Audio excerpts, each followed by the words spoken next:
The land of the five rivers, Punjab, the granary of India. A land of rugged people, of farmers and soldiers. A land of Sufi poetry and the universal truths of the great gurus. Preeminent in this tradition was Guru Nanak, the founder of the Sikh faith, for whom the Himalayas and Makkah and Medina were equally sacred. Early in the 16th century, the great Mughal, Akbar, made a gift of 500 acres of land to Guru Ram Das. The fourth Guru of the Sikhs wished a temple to be built here. The foundation stone was laid by the Muslim divine, Mian Mir of Lahore, and the temple was built under the direction of Guru Arjan Dev, the fifth Guru.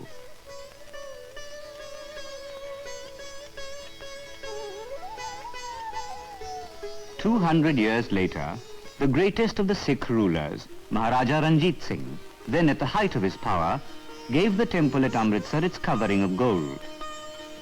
The Golden Temple at Amritsar is the first place of pilgrimage for the Sikhs.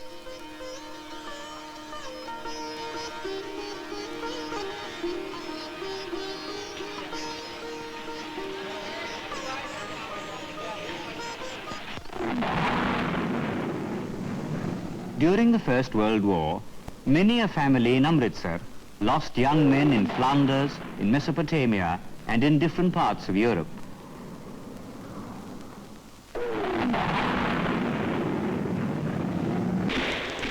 The wheat fields of Punjab provided bread for French and English soldiers. In India, there was the awakening of a will to freedom. Into a political arena enlarged by Bal Gangadhar Tilak, Bipin Chandra Pal, and Lala Lajpat Rai, entered the imperishable spirit of Mohandas Karamchand Gandhi. In 1919, the British government enacted the infamous Rowlatt Act, which empowered the Raj to arrest and imprison Indians without due process of law, a travesty unthinkable to anyone who believed in justice. Gandhi asked the people of India to protest against it. He asked them to observe April the 6th, 1919 as a day of national humiliation, and he asked that every demonstration be non-violent and peaceful. On the appointed day, life in Punjab was brought to a standstill by a massive hartal. In Amritsar, the protest movement was taken up by Dr. Satpal, Dr. Kichlu, Chaudhry Bugamal, and Mahasha Ratanchand.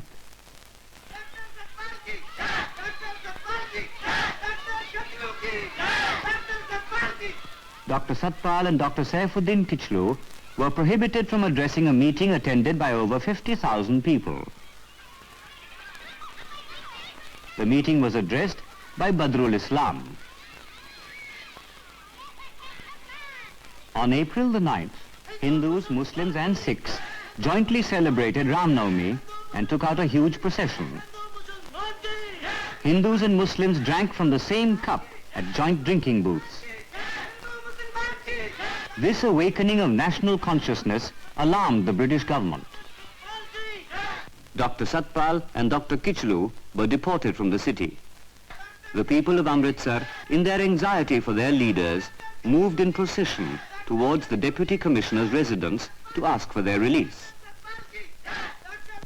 At the railway overbridge near the station, they were stopped by a military picket.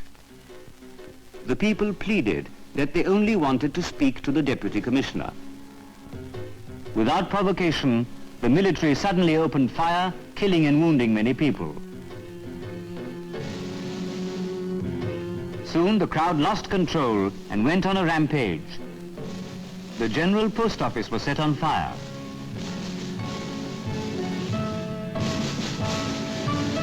The manager of the National Bank was murdered. So was the accountant.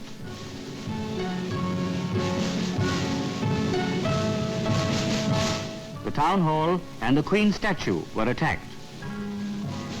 The manager of the Alliance Bank opened fire on the agitators, killing some of them. Miss Sherwood, a teacher in a mission school, was needlessly attacked. She was rescued by the family of one of her pupils, but it was too late to stop the wave of antagonism and hatred. When some of the wounded were taken to the civil hospital, the civil surgeon refused them treatment, saying, "Send them to Gandhi." No one was more distressed by the violence than Gandhi. But peace and non-violence were not given a chance, and circumstances moved towards tragedy. Meanwhile, authority had decided on revenge for British blood shed. The guns of the Govindgarh fort were trained on the city. The Lieutenant Governor, Sir Michael O'Dwyer, sent for troops.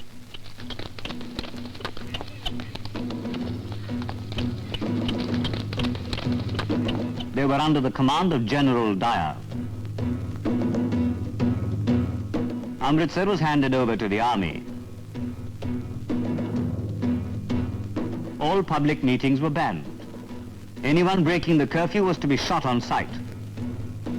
However, this order was not communicated to the public. On the 13th of April, Vaisakhi Day, the people, Hindus, Muslims, Sikhs, moved towards Jallianwala Bagh to attend a hastily arranged meeting. They wanted to express their pain and grief.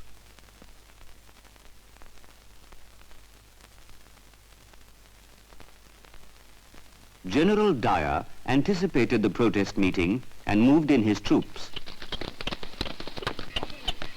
His 2 armored cars could not pass through the narrow lanes.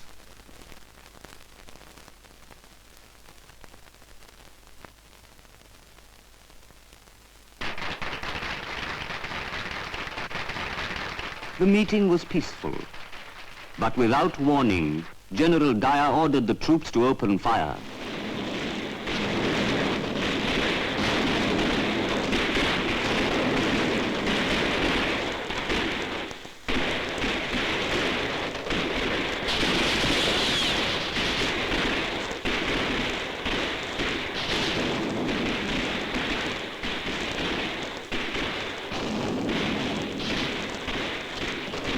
However much the British loved their empire, many of their administrators sought after justice and fair play.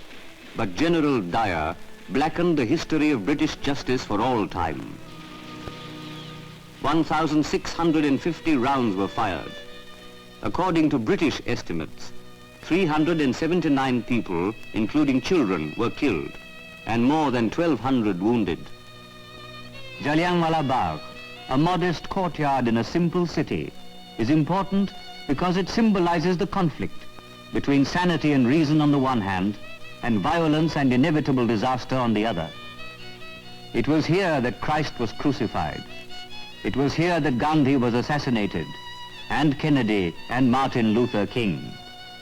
The massacre at Jallianwala Bagh is a flashpoint in the history of many millions of struggling human beings.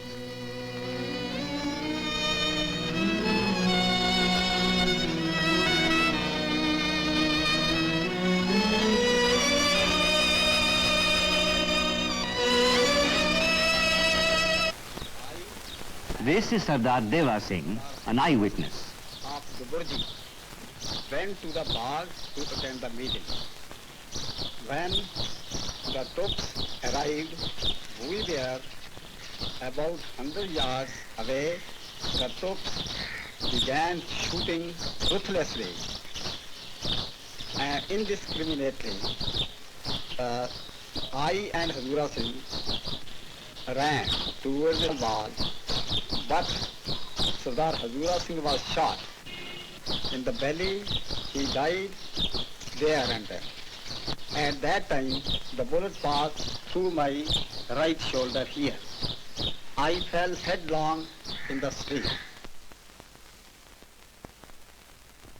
On the following day, even as relatives mourned their dead, General Dyer declared that for him, Flanders and Amritsar were synonymous.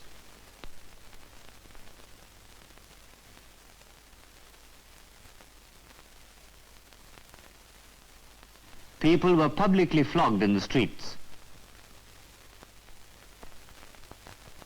In the narrow street of Khu Kodian, where Miss Sherwood had been attacked 9 days previously, residents were chosen at random and made to crawl on their bellies for 150 yards. Among them were 6 young boys who were later publicly flogged. They were unconscious long before the flogging ended.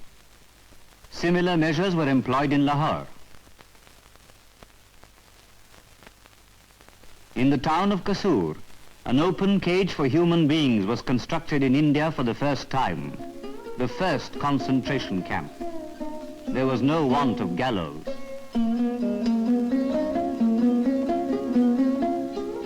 In the district of Gujranwala, aeroplanes were used to bomb helpless villagers.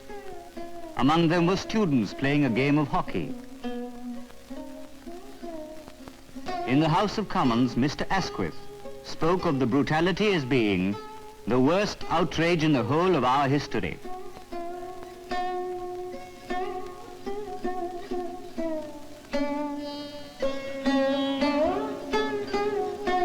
C.F. Andrews referred to it as a cold-blooded and calculated massacre comparable only with the massacre at Glencoe in Scotland.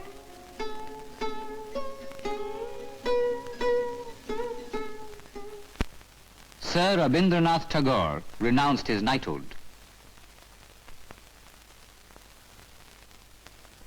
For Jallianwala Bagh was the flashpoint which convinced Gandhi that imperialism would never understand an appeal to the rule of law, in spite of cooperation during the First World War. Henceforward, Gandhi was to be an implacable advocate of non-cooperation with the British government until independence was won. Because of widespread public pressure, the government was compelled to appoint a disorder inquiry committee under Lord Hunter. And before the Hunter Committee, Colonel Johnson said, "If I had the chance, I would do it again."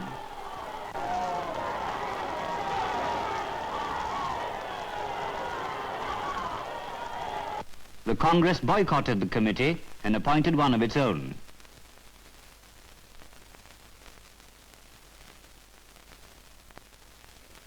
Madan Mohan Malaviya was the chairman.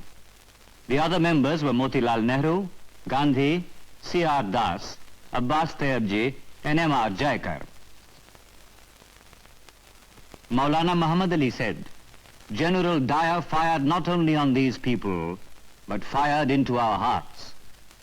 Lokmanya Tilak declared, "We shall continue our agitation for full responsible government."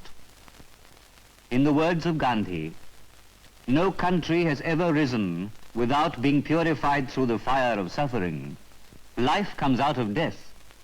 Will India rise out of her slavery without fulfilling this eternal law?" The Congress session in Amritsar made it a more cohesive party with a definite program. Said Motilal Nehru, the president, "We want freedom of thought, freedom of action, freedom to fashion our own destiny."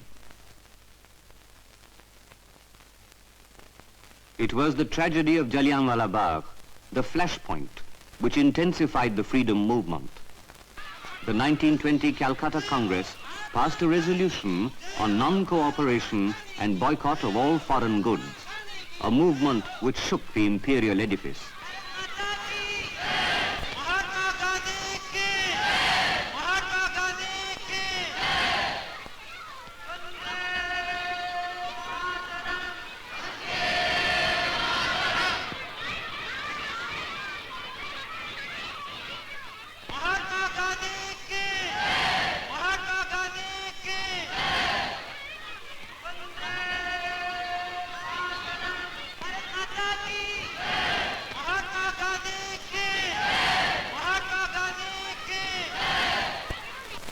In 1929, Jawaharlal Nehru, as president of the Lahore Congress, expressed the collective will of the Indian people when he said that the Congress stood not for dominion status, but for complete unfettered independence.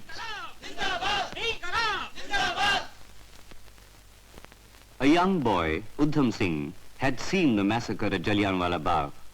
It became an obsession with him to hunt down the perpetrator of the tragedy. In 1940, at a public meeting in London, he shot and killed Sir Michael O'Dwyer. He was hanged. These are his fingerprints.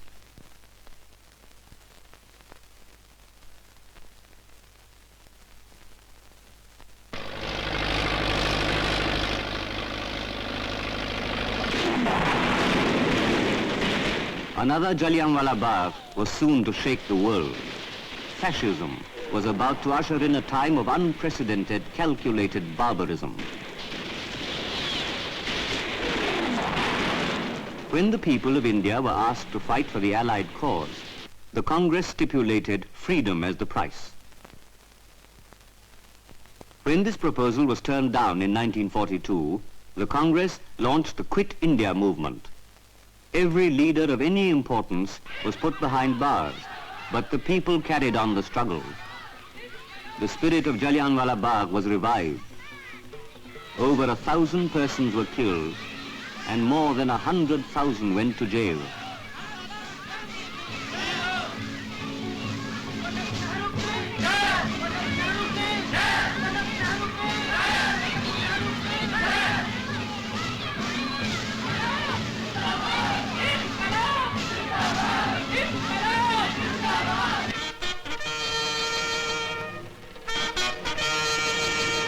So it was that on the 15th of August 1947, Jawaharlal Nehru said, "Long years ago, we made a tryst with destiny, and now the time comes when we shall redeem our pledge."